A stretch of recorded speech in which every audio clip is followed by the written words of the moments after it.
if this continues, that violence is going to come to you. You will have no choice. You're in a fundamental situation here where whether you choose violence or not, violence is coming to you. You either fight back or you die. You either fight back or you die. And that's the truth. Today, Elon, I think the British public are telling the world that they're ready to fight back. The biggest moment of Unite the Kingdom, the invention of Father Calvin Robinson, was the presence on stage of Elon Musk. Now, this is something that Tommy Robinson had kept under wraps for many weeks, but it was a mind-blowing moment because, let's be honest, every single mainstream journalist in the country wants to speak to Elon Musk, but the one person who he agreed to this lengthy interview about the state of the United Kingdom was Tommy Robinson in front of 1 million Patriots live. It was a real moment. Huge news was made, and sure, it's on the front page of The Observer because the lefties love to bash Musk, but what I was horrified by is GB News, for example, Talk TV, didn't play 1 second of what Musk actually said on stage. Now, I can tell you this afternoon that number 10 Downing Street and Keir Starmer has condemned Musk's comments. They say he is encouraging violence. I don't think they were properly listening to the message of the world's richest and most powerful man. Watch this. The common sense, sort of, my appeal is to British common sense, which is to look carefully around you and say, if this continues, what world will you be living in? This is a message to the reasonable centre, the people who ordinarily wouldn't get involved in politics, who just want to live their lives. They don't want. They're quiet. They just go about their business. My message is to them: if this continues, that violence is going to come to you. You will have no choice. You're in a fundamental situation here where whether you choose violence or not, violence is coming to you. You either fight back or you die. You either fight back or you die. And that's the truth. Today, Elon, I think the British public are telling the world that they're ready to fight back. Good. Now, Starmer is, of course, completely disingenuous. What Musk was saying is that the violence is coming, whether we like it or not. Because as we've seen over the past week, the left is the party of murder. Watch. And then you see how much violence there's on the left. With our friend Charlie Kirk getting murdered in cold blood this week, and people on the left celebrating it openly. The left is the party of murder and celebrating murder. I mean, let that sink in for a minute. That's who we're dealing with here. That is who we're dealing with. And let me tell you the real reason why Slippery Starmer is so angry, because Musk called for the dissolution of the current British government. Can you believe that more than half of you are watching this video but not subscribed? So please do me a huge favor, click the subscribe button now, turn on the notification bell so you'll be alerted to all of our brand new Outspoken videos. So I really think there's got to be a change of government in Britain. And you can't, we don't have another 4 years or whatever the next election is. It's too long. Something's got to be done. There's got to be a dissolution of Parliament and a new vote held. And really what matters is rallying the people of Britain, really getting the people of Britain to get the message out there, talk to your friends and family, and build a massive power base among the people. And like I said, you really got to appeal to the sort of average the normal people that just want to go about their business, that they're sort of in a village somewhere, they're working, they just want to mind their own business. But you've got to point out to them that if we don't take action, they won't be able to mind their own business because other people are going to come and maraud them. There's genuine risk of rape and murder, and the destruction of the country, and dissolution of the entire way of life. And so, yes, in the normal course of business, if things were if you weren't under a massive attack, then people should go about their business and just live their lives. But unfortunately, if the fight comes to you, you don't have a choice. You have to fight. So you have to rally all of the people of Britain to fight for the future. Let me ask and the if people this of doesn't Britain, happen, there won't be a future. are you ready to fight for your future, Britain?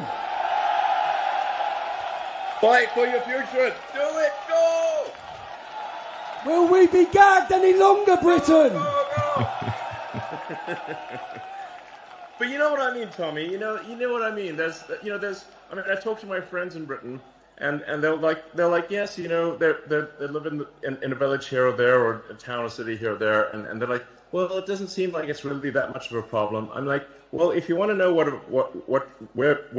going to happen to your town and village, just visit London, and you'll see that it's filled with crime. It often doesn't feel like Britain at all, and it's only a matter of time before that is what happens to your town or village. It will spread to every town and village in the country, and no one will have any peace.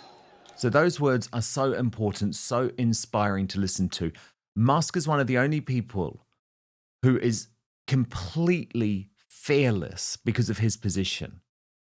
And he admitted that the UK government is now importing voters. That is the reason behind the invasion of our country. Watch. A lot of people don't understand why we're allowing mass, uncontrolled immigration into all Western nations. Do you believe that there are powerful forces outside of elected officials, someone controlling governments, that are trying to control the flow of information, and how do we resist that pressure?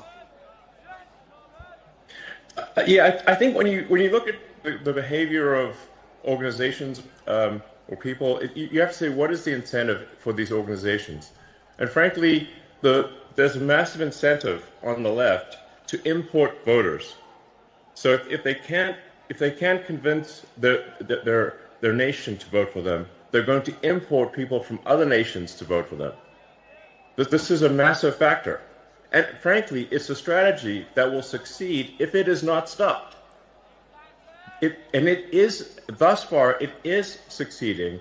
And you see strong movements to allow people who are not from Britain to vote in Britain, to allow people who are not from France or elsewhere to vote in those countries, and thus depriving the citizens of their democratic power. It's really a voter importation thing, and if they're allowed to succeed, if this is allowed to continue, they will succeed in importing voters, swaying the elections, and taking your vote away from you.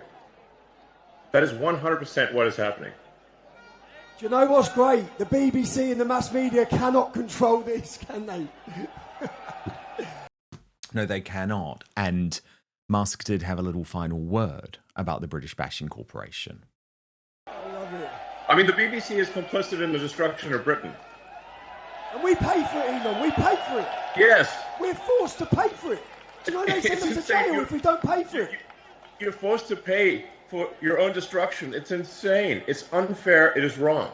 Now, I'm sorry. I am so happy that we have Elon Musk on our side, that he understands what's going on. But of course, the left, who are hardwired to hate our country and want its destruction, exploded. Look at this from the sweaty Lewis Goodall on LBC. But first, in today's digital world, your online freedom and safety have never been more under threat, whether it's state overreach, tracking by big tech, or cyber criminals lurking on public Wi-Fi.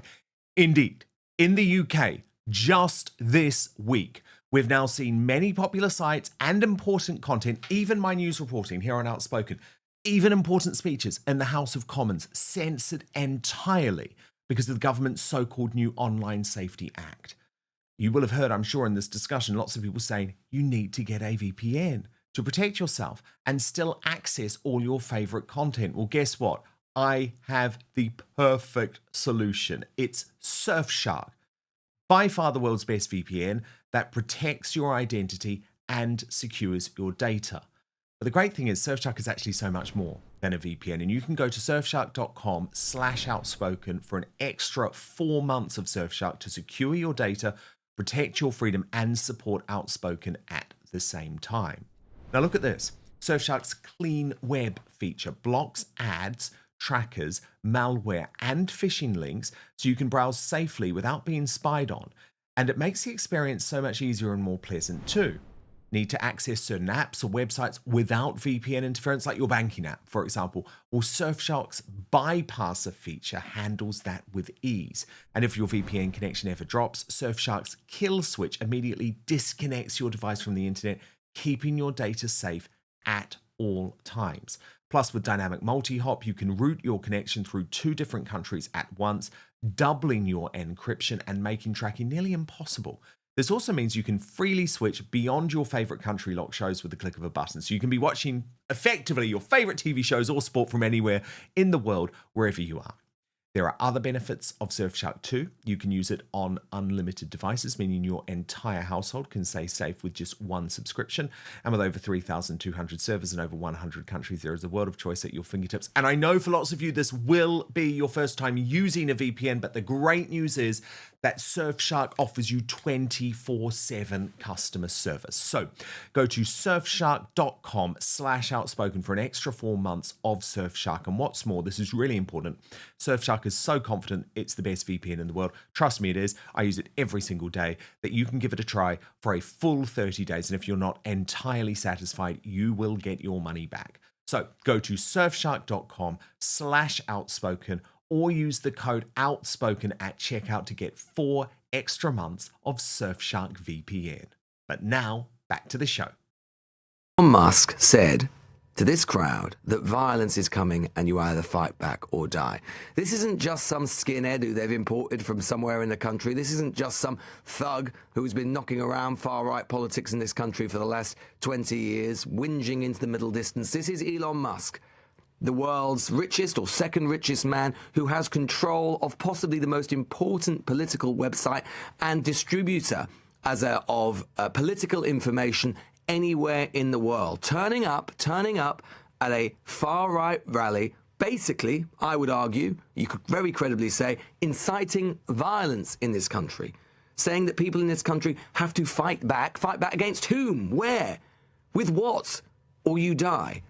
This is the sort of direction that we are being pushed. I believe very strongly most people in this country have no desire to go there or look at it or have any interest in that sort of invective or that sort of rhetoric. And yet we are being pushed and pushed and pushed towards it. We are the proverbial frog in the boiling water in the jar.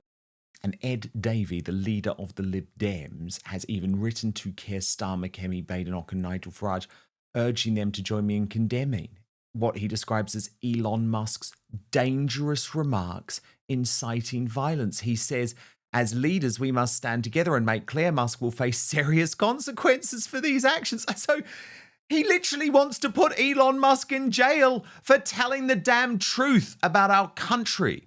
This was Katie Hopkins' response to what happened with Musk on stage and the MSM reaction. And for Elon to say, you don't want this country to look like London. You guys need to take your country back. This government is not your government. Those are big statements right here in the heart of the capital of the UK. I mean... And especially because I don't know if you've been seeing the reaction on social media, Katie. The mainstream media are saying that only 100,000 people are here. The police are saying only 100,000 people. They're trying to say that there's lots of trouble. Can you just hit back at that, please? I mean, the numbers... Tommy, when we were walking here and we could see the overheads, the aerials, 3 million plus people, there's also the joy that's here. the joy of all the people that have joined together from all over the world to come here and sing and feel better and stand on scaffolding and cheer. And then to have Elon, arguably one of the most important voices on the planet, if not on many planets, to speak to Tommy. And it's just such a sort of egalitarian moment. He's not judging, he's just speaking his truths. And I think for Tommy personally, what an amazing thing to have been thrown into solitary, to be told you're worthless, and now to have one of the biggest voices on the planet specifically speak at your event. I mean... To the Superstar panel, Lunn Farrow, who was on the ground at Unite the Kingdom for Urban Scoop, and Father Calvin Robinson. Father Calvin, I mean, what you have been saying for some time here on Outspoken was completely echoed by Elon Musk. But how appalling that our elite class don't heed the warning at all. They are literally propagating the idea that we should lock Elon Musk up for telling the truth. Yeah, Elon Musk, if you listen to his words, he pretty much called for a common sense crusade, right? He wasn't saying we need to get our pitchforks out and go and take parliamentarians out and throw them into the river, which is what's happening in other countries around the world. And I would personally like to see that happening to a lot of our politicians. But unfortunately, that's not what he's calling for. He's calling for a common sense crusade, and that is what's going to happen. The problem is the communists are doing the exact same tricks they've always done. They're painting the rest of us as loons, saying that they're far right, they're extremists, they're inciting violence, when it's actually the other way around. It's major gaslighting from our politicians, from the mainstream media, left, right, and centre. And of course, we've seen what happens if anyone steps out of the narrative. Trevor Phillips, former mentor of mine, massively liberal guy, goes on air and just says, well, I was there. And I think he says, alarmingly, it was full of normal people doing normal stuff. Yeah, what's alarming about that? Surely that's positive. Exactly. But he reports what he sees, which is harmless festival, good patriotism, and it gets taken off air. Of course it does, because it disrupts the narrative. And they can threaten Ed Davey. Who's Ed Davey to threaten Elon Musk? Really? Really? They can threaten him all they like. They have no impact. But it just shows how afraid they are. But also more concerning to me, Dan, is that there seem to be two realities, right? We all see how fallen our capital is in most of our major cities and how our country is being destroyed from underneath our feet. We see it, we live it. It's one of the reasons I'm here, for goodness sake, right? And so the politicians and the mainstream media don't seem to see it. I don't believe that they're all liars. I don't think they're in tune with reality. I think they live in their own little metropolitan liberal elite bubble where they go around and have cheese and wine with each other and talk about how great they are whilst they're sapping off the life of the rest of us. I don't know what we can do to open their eyes to see that we don't want vast swathes of illegal and legal immigrants coming into our country. We don't want the erosion of our culture by people who say we don't even have a culture. We don't want competing faiths implementing Sharia law and building mosques on the borders. Like, we don't want any of this stuff. And so how do we let them know, other than have these big rallies in the heart of the capital where we say enough is enough, we're going to fight for what we believe in? Absolutely. But Lunn Farrow, you track the dishonesty of the mainstream media, and I think they couldn't have been any more dishonest when it came to Elon Musk. So GB News, mine and Father Calvin's former employer, thought that Elon Musk was the best dude in the world earlier this year when he was back in Reform UK. I mean, they couldn't get Elon Musk off television. Do you know what I mean? He was the number one guy. They loved him. Now that he's pulled his support for Reform UK and is supporting Advance UK and Ben Habib and Tommy Robinson, do you know, not only they ran this terrible headline, buying into this narrative of Musk sparking backlash, I actually looked at their coverage, Lauren. They did not use even 10 seconds of what Elon Musk told Tommy Robinson on stage. They just pretended it hadn't happened. Oh, of course. And it will be erratic Elon stirring up hate because they cannot control Elon. And, it's very easy to feel overwhelmed sometimes, like we're in such a bad way in this country. And what can you do? And Tommy and Elon and everyone that put Unite the Kingdom together, they've actually just reignited even more fire in my soul. And I'm so grateful that these people like Elon and Tommy and Katie Hopkins and yourself, Dan, and Ant Middleton have made it safer for people to speak out. And we know that when the mainstream media can't control someone, or when you won't play their for-profit game, that they will lash out at you, and we've seen it with Russell Brand, Katie Hopkins, Elon Musk, Donald Trump. I mean, the list is endless. And the more they try and censor Elon, and the more they try and censor and distort Tommy, the louder we will get. Indeed we will. Indeed we will. Thank you so much for watching Dan Wootton Outspoken. Please click on my face just to the bottom left to subscribe to this brand new independent news source, and turn on the notification bell so you'll be alerted to our brand new live shows, uncancelled interviews, and special royal episodes. Outspoken is also now available as a podcast, so you can listen to the show every weekday on the go, wherever you are.